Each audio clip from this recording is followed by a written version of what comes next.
যে কালকে আমাদের যে মেয়েটার মাথা ফাটিয়ে দিয়েছে তার ব্যাপারে আমাদের আপনাদের বক্তব্য কি? তখন উনি বললেন এটা ইনভেস্টিগেশন করে দেখতে হবে কার দোষ ছিল। আমি বললাম যে এখানেও তো ইনভেস্টিগেশন করে দেখতে হবে কে ভাঙতে আসছিল। মিটিং শেষ করে আমাকে প্রিন্সিপাল অফিস থেকে পিএ ফোন করলো যে স্যার আপনার জন্য একটা ভালো সংবাদ আছে। আমি বললাম কি? বলে ইউ হ্যাভ বিন ট্রান্সফার্ড। আমি একটু সারপ্রাইজ হলাম।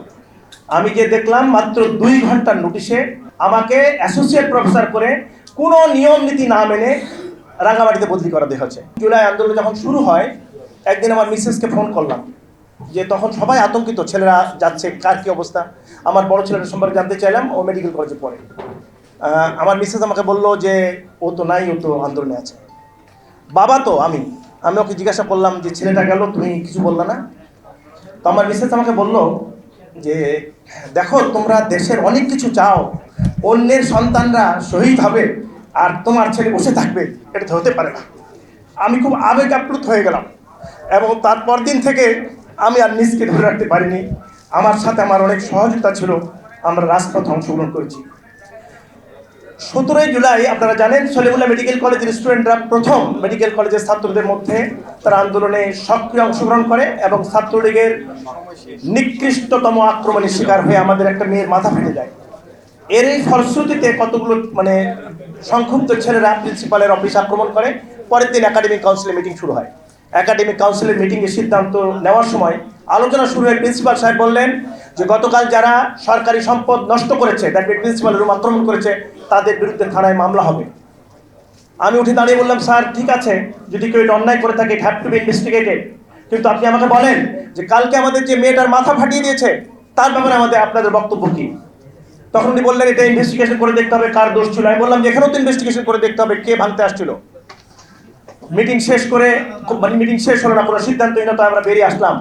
বেরিয়ে আসার সাথে সাথে আমাকে প্রিন্সিপাল অফিস থেকে পিএ ফোন করলো যে স্যার আপনার জন্য একটা ভালো সংবাদ আছে। আমি বললাম কি? বলে ইউ হ্যাভ বিন ট্রান্সফার্ড। আমি একটু সারপ্রাইজ হলাম। আমি যে দেখলাম মাত্র 2 ঘন্টার নোটিশে at that time I was serving as the head of the department and professor Sir Salimullah Medical College and Department of Pediatrics, আমাকে অ্যাসোসিয়েট প্রফেসর করে কোনো নিয়ম নীতি না মেনে রাঙামাটিতে বদলি করা দেওয়া হচ্ছে। আমি যোগাযোগ করলাম উচ্চতর মহলে, আমাকে বলা হলো আপনার বিরুদ্ধে সুস্পষ্ট প্রমাণ আছে, আপনি জুলাই সংগ্রামে অংশগ্রহণ করছেন এবং অর্থ সরবরাহ করছেন। এটুকু কেবল শুরু, আপনি ডাক্তার তাড়াতাড়ি চলে যান, আপনার এতক্ষণে ডিবি হাজতে থাকার কথা ছিল। আমি আরেকটি অনুভূতির কথা বলবো। একদিন আমি আমাদের ডাক্তার রুহুল কুদ্দুস বিপ্লব, আমরা ছিলাম পেশাজীবীদের একটা আন্দোলন ছিল এই যে প্রেস ক্লাবের সামনে, সেখানে অতর্কিতভাবে আমাদের উপর গুলিবর্ষণ যখন শুরু হয় তখন অনেক কয়েকজন আহত হয়ে যায়। আমরা আন্দোলনে অংশগ্রহণ করে যখন দৌড় দিয়ে পালিয়ে বাডেম হসপিটালে গেলাম, ওখানে দেখলাম এটা তো একটা শিশু হসপিটাল, বাডেমের এই সেগুনবাগি যে ব্রাঞ্চটা, ওখানে ওই ইমার্জেন্সিতে ডাক্তার রুহুল কুদ্দুস বিপ্লব একটা ছেলেকে গুলি লেগেছে, এই গুলি বের করে দিল। মানে আমি বলতে চাচ্ছি ডাক্তারদের অবদান শুধু রাজপথে ছিল না, শুধু মিছিল মিটিংয়ে ছিল না, তারা ডাক্তার জীবনের মায়া ত্যাগ করে তারা ওটিতে রোগীদের সার্ভিস দিয়েছে, সব জায়গায় গেছে।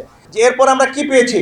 এই জুলাই যখন শুরু হয় বাংলাদেশের ইতিহাসে আমাদের সবার কন্ট্রিবিউশনে, বিশেষভাবে তখন এনডিএফ এর সবচেয়ে বড় কন্ট্রিবিউশন ছিল, ডাক্তারদের 9,500 ডাক্তারদের পদোন্নতি হয়েছে।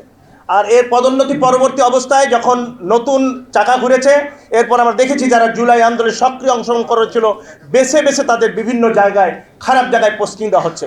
এটাই প্রাপ্তি আমাদের জুলাই।